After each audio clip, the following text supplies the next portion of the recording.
To a new episode of Nighttime Fox News.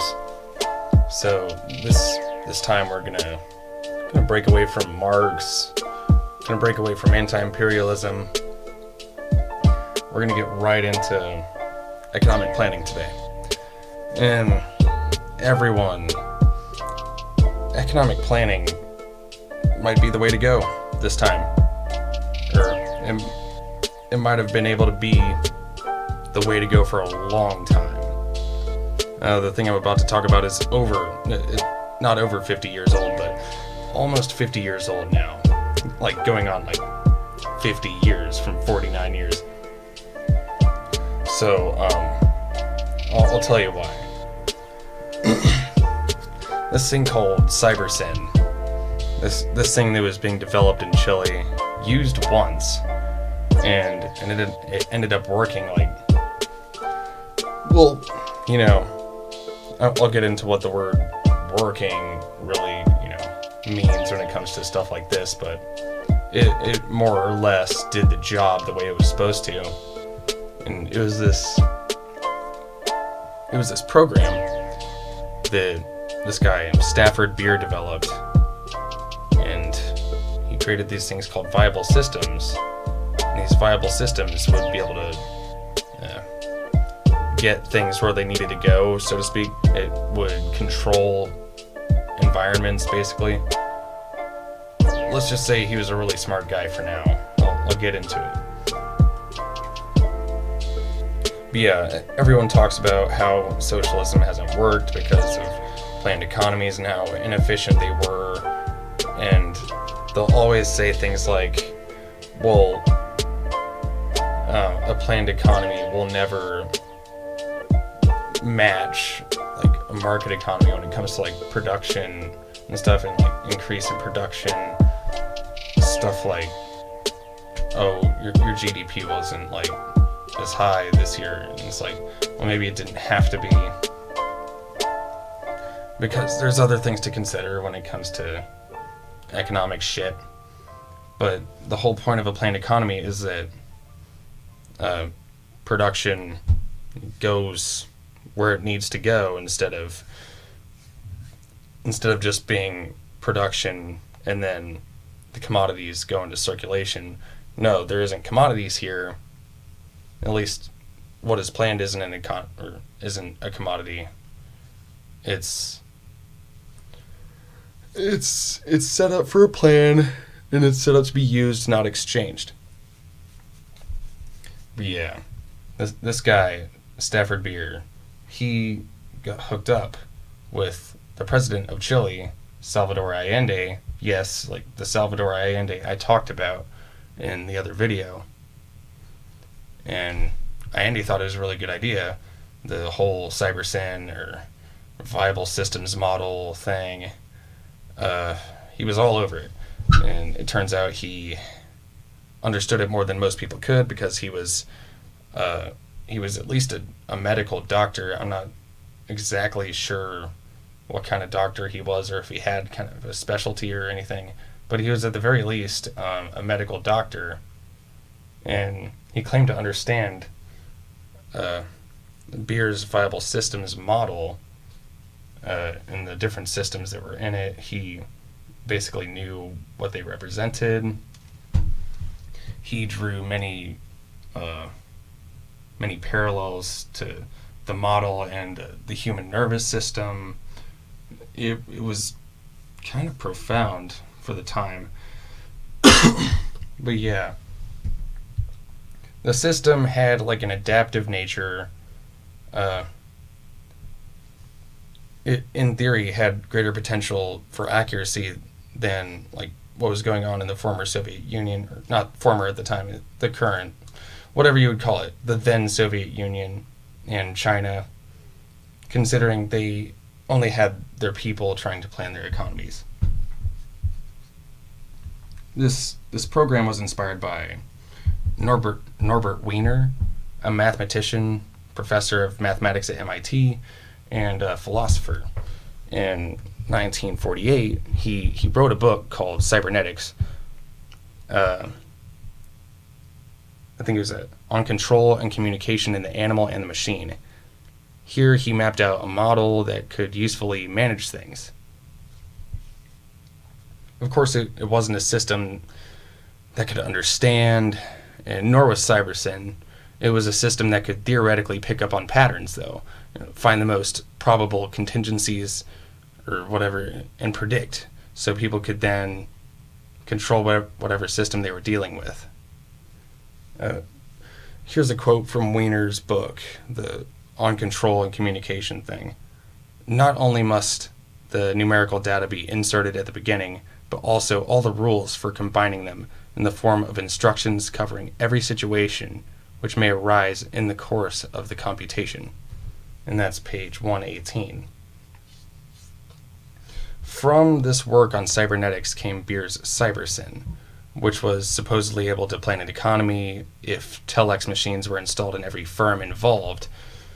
The data was then supposed to be processed by a computer to provide forecasts. Cybersyn provided, quote, rules for combining the numerical data Wiener described. So how does it combine them? The system consisted of 3 elements, which was environment, operation, and management. From those 3 elements come 5 systems. In a video produced by Manchester Business School, Beer explains the 5 systems involved in the viable systems model, or your like typical viable systems model. They all involved the 5 systems. It was based off the human nervous system. So yeah, Allende was pretty quick to pick up on that, considering his, literal like medical professional history. Systems 1, which are viable systems in themselves, in accordance to the programming concept of recursion, are they're parts of the organization. They go into oscillation. He claims they have a cybernetic interaction with the outside world. System 2 is supposed to damp that oscillation, quote. Then System 3, which is corporate management, dealing with the, quote, inside of the system, or the here and now. Then there is System 4, which is about the potential future situations and the, quote, outside. And System 5 is meant for, quote, monitoring the homeostat that connects 3 and 4, and is meant for top management. The use of the, quote, homeostat is significant because a system such as Cybersyn ultimately relies on this sort of self-adapting technology, even if there should be a human influence watching over the viable system and analyzing its data. The homeostat's creation and functioning as intended was consistent with W. Ross Ashby's law of requisite variety, which has everything to do with cybernetics and Cybersyn. In fact, it's the first law of cybernetics. The law says the person or the system with the highest flexibility will fare the best when controlling the system. An organizer must match the variety of the system in order to manage properly, or as Beer put it in his work, The Heart of Enterprise, quote, variety absorbs variety. And that's page 286 of that. Beer believed the System 5 top management position was more so meant for a presidential-like figure, but Salvador Allende, when talking to Beer, insisted that this top management position represents the people. And that's in a video, that's like a YouTube fucking video, where I mean, of course, Stafford Beer is talking. It's not just somebody quoting Beer who's quoting Allende. It's Beer out there, freaking on the video. To have a part of a controlling system which self-regulates and adapts in accordance to the nature of the controlled system, while allowing human interference, seems pretty efficient. It doesn't even stop there. In an economy, to have a system which can have all the information it needs available to it, it screams further efficiency. And it was efficient, even though it was incomplete. Cybersyn's unfinished form, which was, it just wasn't done yet. I mean, so how can you expect it to work? They threw their last card out there when Chile's economy was about to collapse, and it ended up saving the day. Gustavo Silva, the Secretary of Energy for the Production Development Corporation of Chile, which was called Corfo, said Cybersyn was the network which saved the day when 40,000 truck drivers went on strike against the government. And yeah, that was a shitty situation. You can look that up, though. It doesn't take the greatest store manager to count sales, though, and make predictions according to past patterns and future events, which greatly helps the system regulate. If you have good managers, you'll have good data to put in the system, which makes for a better system. And not everything is predictable, though, or controllable. I mean, there's boundaries. But to have all of this information from individual establishments reported, in Chile's case, it was via telex machines, and put into the system, put into the system operations, the network can manage much more efficiently.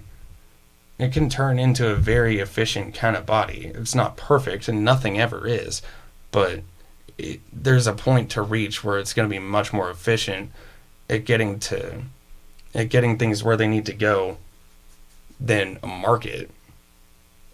I mean, there's just a line to be crossed when considering a sporadic kind of natured economy that just kind of assumes things will get where they need to be at some point.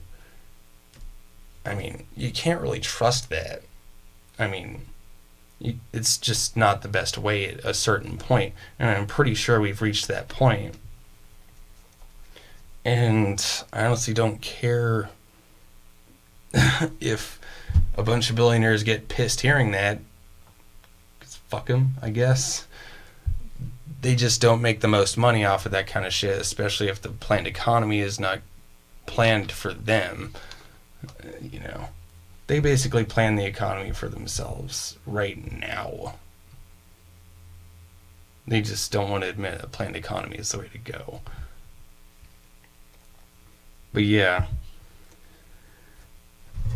Let's see. Yeah, in a video, a speech titled Cybernetics and the Will of the People, which comes from the John Moore University in Manchester, where Beer's collection of works are held, Beer gives a speech to a group of about 50 people and says at the about 36-minute mark, quote, "You think about your relationships with other people. If I can try and bring this home in a personal way, we say it of someone else. Oh, that's not him. That's not typical at all. He was not acting in character. You know, how do we know? What we mean is that the model we have of him doesn't fit what he's doing. Instead of saying out, our model is wrong, we say he's not himself today." And it's just the same as the example I gave earlier of big social systems where we say, oh, that doesn't work. But instead of saying, therefore it's wrongfully structured or wrongly structured, we say it's abhorrent behavior. Something went wrong and we'll put it right in the future. And we do. I started counting the number of institutions I went to, for example, where all the escalators were working. And I got to about 200 without finding a single institution where all the escalators were working, and gave up because it's quite clear that escalators are things that don't always work, whereas the model says they do. The point of this quote can be applied to many things. Capitalism, for instance, is very useful at times. It was very useful in the sense that it created massive amounts of industrial productive forces, which makes for a prosperous society, or a moderately prosperous society, at least to some people. Socialism isn't a force that does as well as capitalism in that regard, because the goals are completely different, thus useful in completely different ways. To say socialism doesn't work implies a lack of understanding of systems.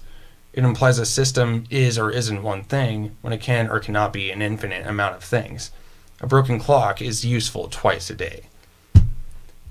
And even if Cybersyn itself is not the perfect system to go by, which it wasn't, the new method of achieving a great economic plan should at least be an extension or a revision of it. Today we should be able to trust a computer to do things such as merely helping by providing data and giving suggestions for the plan, even if a crisis is being approached by the time information is given. It's better than simply figuring it out for yourself without any assistance from a program. The computer doesn't run the show. The humans make the final decision. And what's good is that the humans are no longer performing the entire job, when in countries like the Soviet Union, China, or Cuba, that was the case. That really should be it. I got some stuff about the Soviet Union coming up, but at least in the transcript, because this is just a bunch of shit that I've written. It's about their planned economy and shit, but they were super revisionist by that time, so it really doesn't make much sense to me now to talk about it. A lot of people say they're revisionist from the beginning, but that's an argument. This has been Nighttime Fox News. I'll let you go. Hope you liked the video. Let me know what you think of cybernetics or Cybersyn or Stafford beer, Norbert Wiener. If you got anything else, if you got an argument against it, just let me know. Have a good one.